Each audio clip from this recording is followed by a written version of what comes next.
Hei, mani sauc Viktors, un šajā video tas ir tāds kā ievads video, kur es jums izstāstīšu, kas ir nepieciešams pirms sākt mācīties webdizainu. Parasti sakot, kā izveidot mājaslapu. Un tā ir divas vietnes, kuras es varētu jums ieteikt. Viena tā ir v3schools.com. Šai vietnē ir labi tas, ka te mācoties jūs arī varat izmēģināt sevi. Šeit ir tāds, kas saka, iebūvēts Try It editors, kur jūs kaut ko pamainot source koda varat redzēt rezultātu. Un te ir arī otra weblapa, tā ir test4u1.slv. Šito lapu es esmu izveidojies. Kāpēc es to iesaku? Jo būtība teorija ir ņemta no v3schools, pārtulkota latviešu valodā un optimizēta, lai varētu visu labi saprast.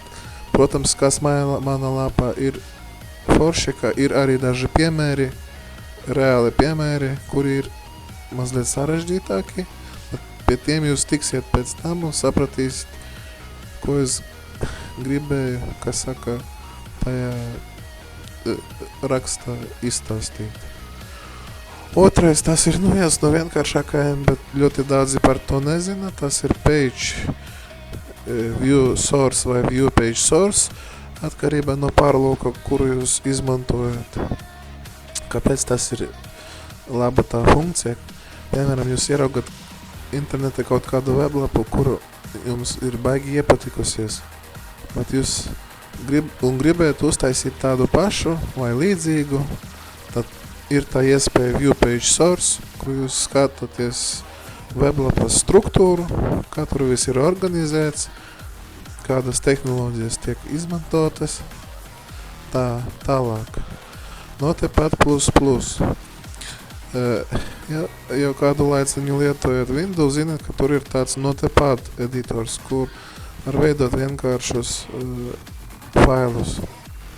Notepad++, tā ir bezmaksas programma, to var oficiāli lejuplādēt, pēc tam arī viena video būs runa par Notepad++, kuras izstāstīšu, kā to lejuplādēt, kā uzinstalēt un kā lietot. Kā šitajā video ir redzams, ka te ir weblapas kods, tāds kā screenshots. Te var redzēt, ka katrs elements, piemēram, elements div, atribūts ID un vērtība.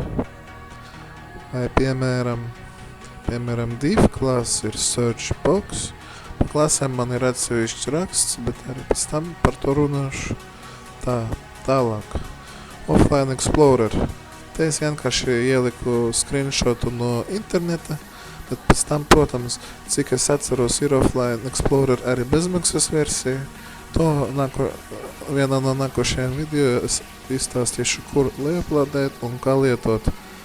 Šīs programmas, kā saka, mērķis un kas tur ir realizēts, tas ir tas, ka jūs varat kādu weblapu, piemēram, kura jums ir iepatikusies, varat pilnīgi lejuplādēt sev lokāli uz datora, un tad arī apskatīties, kā tā ir izveidota, kādā ir direktoriju struktūra, kur kādi faili atrodas, vai vispār baigi ērta un noderīga programma.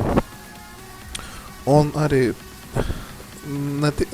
nesakot mācīties webdizainu, bet agri vai vēlu saskarsieties ar tādu programmu Adobe Dreamweaver.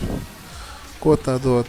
Tā programma ir profesionāls produkts, lai jūs varētu tajā programmā veidot reāli profesionālas weblapas. Bet ir bet pirmkārt, pirms šito lietot programmu vajag iemācīties strādāt Notepad++, bet pa visādām šitādām niansēm un arī par šito programmu izstāstīšu pēc tam. Šitas ir vienkārši tāds, kā ievads video, kur es jums izstāstīju, kādi rīki un kas jums būs vajadzīgs, ja jūs gribat iemācīties webdizainu. Paldies par uzmanību!